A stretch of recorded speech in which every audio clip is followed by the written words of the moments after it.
Umabot ng 2 taon ang naging pagsasaayos ng iba't ibang instruktura ng isa sa kilalang tourist destination sa Pilipinas, ang underground cemetery ng Nagcarlan, Laguna.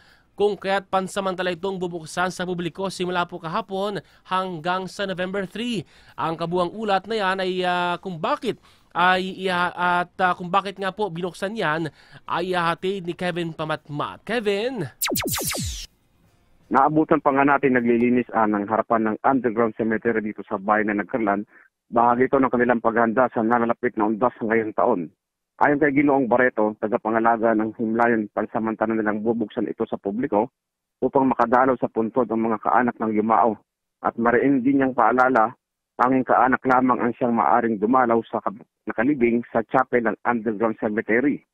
Puspusan din naman ang paglilinis, pagpipintura sa mga puntod ng kaanak na yumao sa Nagcarlan Public Cemetery, habang nakalatag din ang iba't ibang ahensya na makatutulong sa pagdaksa ng tao sa sementeryo. Nagmistura din namang tourist attraction ang puntod ng yumaong si Dencio Padilla, kung saan dito din nakalagak ang labi ng yumaong artista. Dumadalaw din dito umano ang kanyang anak na si Dennis Padilla tuwing madaling araw. Samantalang sa undas ay pinagbabawal naman ng magdala ang anumang armas, gaya ng kutsilyo, itak, pater, gunting, tinidor. Bawal din magpasok ng inumin na kalalaking, paraho, anumang gamit sa pagsusugal. Bawal din magdala ng radyo, Bluetooth speaker, na magdudulot ng ingay sa kapaligiran. General Sa mga kamag-anak ko nasa Namabaya.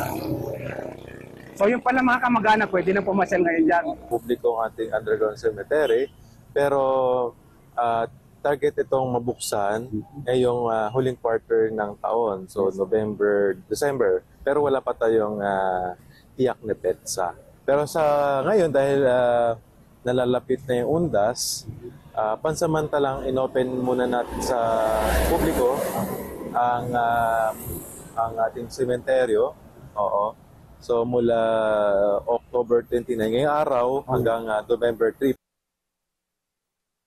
Mula Laguna, Kevin Pamatmat, News Live.